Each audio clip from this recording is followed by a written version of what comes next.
Welcome, everybody, to Generation Viewpoint. My name is Evan, and this is my dad, Freedom. Hello, everybody. Good to see you again. How you doing, Dad? You know, I am doing very well. Thanks for asking, man. You know, Yeah? I could tell that you were doing well. Do you want to know why? You're scared, me. Okay, why? Because your outfit is looking very Oh, fine. man, Evan. All right, so we got to talk about this. And seriously, we need to talk about this, okay? Okay. And everybody listening right now is either going to say that Freedom is dead on, or they're going to say that Freedom's got really something messed up with him, which I can already tell you that the second one is true, but that's besides the point. So when you say, I truly believe that no man should ever say the word outfit. I think it is a non-acceptable man word, outfit. We wear shirts and pants. We do not purchase outfits and then store them together to be worn together only. I didn't say... No, wait, hold on. Hold on. Okay. Okay. All right. Yes. You don't store pants and shirts together as an outfit. Okay. You store them separately, Yeah. but when you wear them together, Yes. it becomes an outfit. See, I don't know. No man. matter what you wear. So I could wear green shorts Yeah. and a yellow shirt. That's an outfit.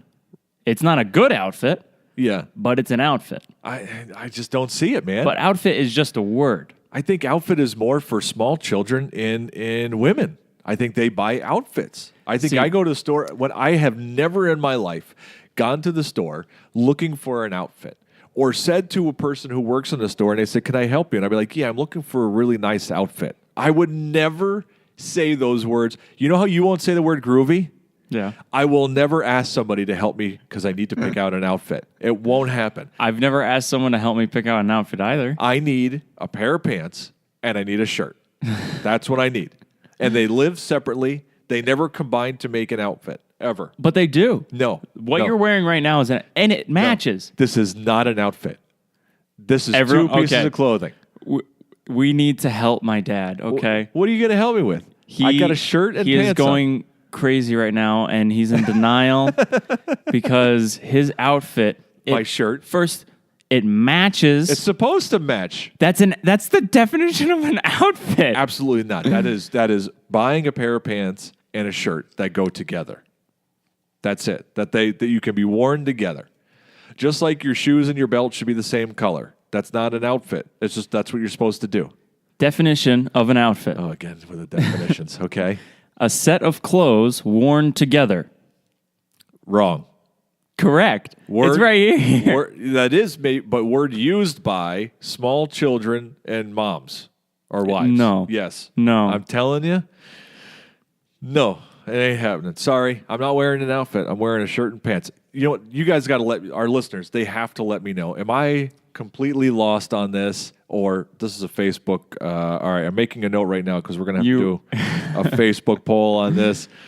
Facebook poll. I have asked. Outfit man word. I've asked two of my friends, Yeah. and both of them said that I am in the right. Okay. Well, we're gonna find out with a poll. So I'm telling you, man, no way. So I don't know. You know what? This reminds me of something because right now I'm starting to feel a little bit bullied. You're starting to, you're picking on me. Whatever. So here's a question for you. When does a prank, right? You pull a prank on somebody. Mm-hmm. When does a prank cross the line and it becomes bullying? Right? We kind of grew up when you're kids, you're pulling pranks on people and stuff like that. Well, when is it that person then can call that bullying and not just a prank? When the person is no longer laughing. What? Really? Yeah. Well, usually when you pull a prank, though, the person who's been pranked isn't laughing right away. Well, no. That's what makes it funny means- is that they buy into a fictitious I mean, something. like after. And if you do it repetitively. Well, if you don't know what the reaction is going to be afterwards, then how are you going to know if it's a prank or bullying? Then? Right. So the first time you do it, if they cry or get hurt or they're like, you're a jerk, Yeah. then you don't ever do it again Any prank ever again to them. to them. Yeah. Jeepers, that sounds no fun. It sounds kind of boring. There are billions of people in this world that you can pull a prank on. Yes. You can leave out one person. Yeah. I don't know. So this topic of bullying, I mean, this isn't where I was planning on going today, but it is an interesting topic, and it's a very sensitive topic. Yeah. And it's a real, as I have said, even when you guys are growing up and when we're talking about things with anybody else, is whether I agree with you or not on your reaction, your feelings and how you feel about it are real, right? Mm-hmm. Just because I disagree on whether you should feel one way or another doesn't mean that what you're feeling isn't real. So, and I think bullying is one of those things that sometimes the old school freedom of buckle up, right? Yeah. I mean, because when I was a kid, it's totally different, man. When I was a kid, I mean, sometimes there were fights in the schoolyard. There was teasing going on. Mm-hmm. There were all these things. And it was never really classified as bullying. It was just part of being a kid, and it happened. Yeah. And you were responsible for buckling up and finding a way to deal with it. And I'm not saying that's the right way. I'm just saying that's how it was when I was younger. You know what I mean? Mm-hmm. If you had a problem with somebody who was picking on you, you call them out to the schoolyard, and sometimes you got beat, but at least you defended your honor, kind of a thing. You know what I mean? Yeah. It's different now. I don't know. Can you what's your pulse from being in school more recent days on this whole topic? I mean, it's such a sensitive topic, and I almost don't even want to be talking about it right now because it is a sensitive topic. Yeah. But I think it's worth addressing because it is a real thing, Mm-hmm. So a prank becomes bullying when the person isn't laughing anymore, right? You've hurt them, mm-hmm. right? So at what point, are people responsible for handling their own? I don't know what question I want to ask here. I really don't know. This is a tricky one. And everybody who's listening right now, I'm sure, is like, it really is. Like, how do you even talk about this without stepping on somebody's toes? Yeah. Have you ever felt like you were bullied? Let me ask you that. There's a fair question. Yeah. Okay. What was the scenario that you felt that you were being bullied? Was it name calling? Was it physical pushing around? What was it? Can you remember a moment? Not all the time, but just a moment when you felt bullied. It was just words that they. So saying things to you about you, calling you names or whatever, things like that. Degrading you in some way. Mm-hmm. Okay. Or like the act of just leaving me out of stuff. Oh, okay. Social bullying is right, isolating you, mm-hmm. right, pulling away. Okay, and those are real things.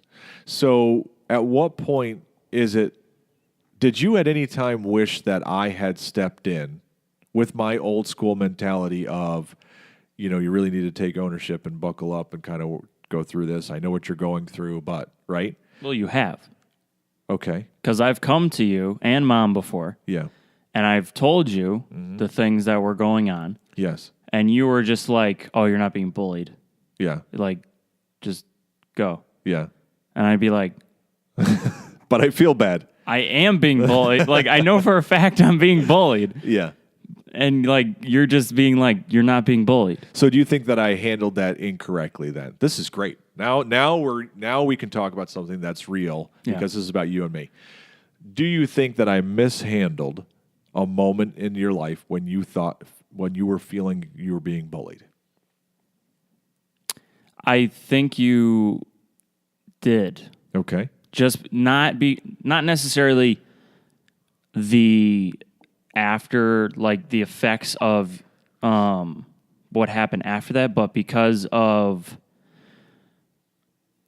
like what you said, I guess. Okay. All right. Did you feel that I was not being sensitive and in tune to how you were feeling? Well, I think what happened, and this is deep. Okay.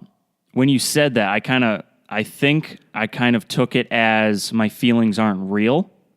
But see, I've always told you guys that your feelings are real, and I understood. But you probably didn't hear that. Yeah, I never heard. Right? I heard, I think I'm being bullied, and you saying you're not being bullied. Wow. So I thought, okay, then this is not real. Yeah, yeah. Not what I would want to intend, right? Yeah. Look at that. Yeah. Interesting. So how would you have wanted, all right, so let's say there's a parent out there right now, and they're in the situation that you and I were in this moment in time past, right? And they think like I do, and they maybe want to say like what I said to you, right? What do you wish I would have said, or how do you wish that I would have handled that? How could I have helped you in that moment in time? Because I can't go to school and beat somebody up.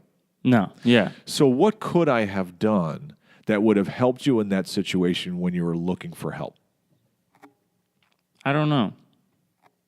I wouldn't have wanted you to go to the kid's parents. Right.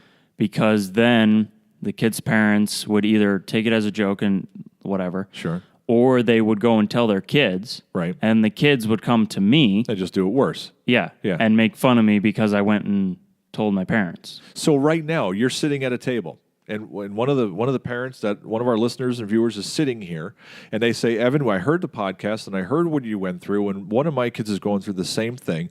What should I do? What do you tell them? I would say that their emotions are real. Okay. And you shouldn't write it off as wrong, even if it sounds ridiculous. Because what they feel, even if they might be exaggerating, but what they feel is what they feel. You can't change that, their opinion of how they feel. I totally agree with saying you. Something. I totally agree with you. So I think you should go and be by their side and comfort them. Right. Not baby them. Yep. But be like, you can get through this. Okay. Whatever you're going through or whatever. Yeah. And just be by their side through that time. That phase. Yeah. Okay. But never write it off as, oh, you're overreacting. So step one would be acknowledging that what they're feeling is real. Yeah. Right? And being compassionate. That would be step one. Step two then would be not tell them to not go and challenge the parent or the school or the student, and not to just tell them, hey, get over it. Yeah. Like grow up or whatever, but to say, these are real feelings. And now step two, I'm going to come alongside you, and this is going to be tough, but we're going to get through this. Yeah. And that's what you would recommend. I think those are great steps. And I apologize that I did not do that back in the day. I have always, well, I shouldn't say always. I guess I probably learned that somewhere along the line, that how people feel are real, whether I agree or understand it or not. Maybe I learned it after that episode in your life, and so I apologize that I wasn't prepared for that. Yeah. You know, that's one of the things that, all parents and all of us strive for, is to learn things, to be ready for something when it happens, but we're not always ready for it when it happens the first go around. Yeah. So I apologize, bud. Sorry about that. So, man, that was stinking awesome. I love talking to you. Man alive, I can't even imagine you living someplace else and us not getting to talk like that. Man, that's fantastic. Yikes. I don't even know where to go from there, honestly, because there's just, all right, so so we've got a few minutes here. I'm going to ask you a deep question. Another one. It's a well, yeah. I mean, we're in that mode right now. So I'm going to ask you I guess it's not deep, but it's a decision question. Okay, this is a decision you have to make. All right. Would you rather that your mother and I, your parents, would you rather us financially support you and give you whatever you need starting out in life? So pay for college, buy you a home, buy you a car, do everything that you need, right, to get you set up for life. But by doing that, we're not left with anything, and so a retirement. So when we're older, you would have to probably take care of us financially. Or would you rather us not be able to do any of that stuff to help you, but later on in years, we have enough saved up to take care of ourselves so you're not responsible for us? Which would you prefer? Option 2. Option 2. Why is that? First of all, because you don't want to take care of us when we're old? No. That may be a little part of it, but no. Yeah. But the main part is I want to make mistakes on my own. Okay. So I don't want to live in a house that I didn't earn, because then I'm going to be like, oh, this is my parents' house, not mine. Interesting. So I won't take care of it as much. Yeah. And I feel like again, when you struggle, you succeed more. Right. So like I'd rather go out, lose all my money, Yeah. and then grow from there than start on top and then fall hard. Right. Okay. I agree. I mean, I agree with that. I was just curious on how that would come down because I think some people would be like, well, no, I'd rather get started out right.